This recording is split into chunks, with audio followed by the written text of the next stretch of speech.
Hello, Chicagoans, and welcome back to the Chi-Town Greens podcast, where we look at ecological initiatives in the city of Chicago. Today we will be talking about green space in Chicago, a growing want in the city, but more specifically, we will be looking at why this green space is beneficial and what it looks like in Chicago. Essentially, green space refers to any set-aside area of nature for humans to relax, enjoy, and exercise in. We may think of examples such as Grant Park, Lincoln Park, and Tobey Prinz Beach Park close to us at Loyola. Like I said, these are areas set aside for a specific purpose for the general public. So, ideally, they would be owned by the city and also have some aspects of nature reserved since that area is protected. Why is green space beneficial? In our first study, also used to explain demographic disparities, Dong Liu et al. In the Urban Forestry and Urban Greening Journal states that green space is often linked to better air quality and higher amounts of socialization among citizens, correlating to a better quality of life and leading to a better physical and mental health standard. Now that we have established that green space is so good, what is the problem with it? In our first study, we will be looking at the demographic disparities and the ease of getting to these green spaces. In 2021, Dong Liu, from the University of Illinois at Urbana-Champaign, along with his team at Chinese University of Hong Kong, published an article also in the Urban Forestry and Urban Greening Journal.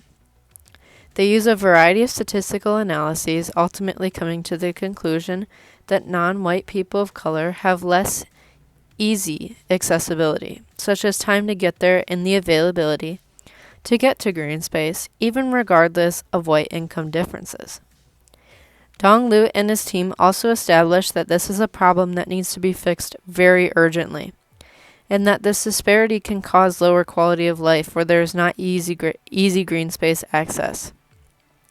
If we connect the two together, it would mean that non-white people of color have lower quality of life based on their inaccessibility to these green spaces.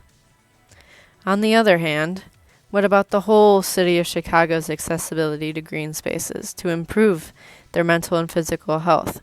In 2024, Dingzong Feng and his team at Chinese University of Hong Kong published an article that is also in the Urban Forestry and Urban Greening Journal.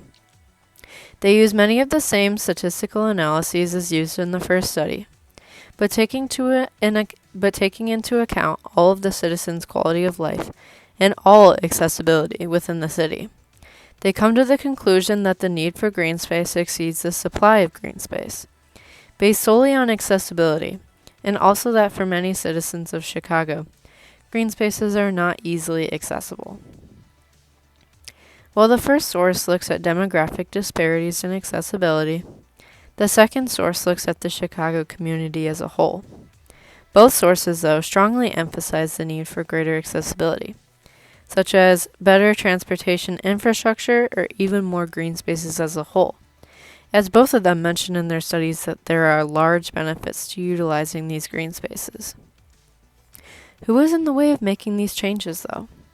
The biggest change makers are policymakers, such as alder people and state reps, who do not want to spend more money on infrastructure, as I think Chicago already has sufficient green space for its citizens.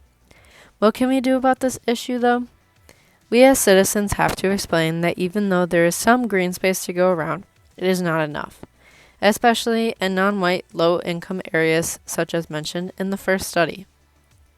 We also need to address the history of the inequality of resources in Chicago caused by the process of redlining. Also, we need to take into account struggles on all sides of the issue, such as racism and also ableism. What can we do about the shortage of green space in Chicago? Please call your alderperson today, or please send a letter to the Chicago Park District to urge them to implement more green space in our beautiful city.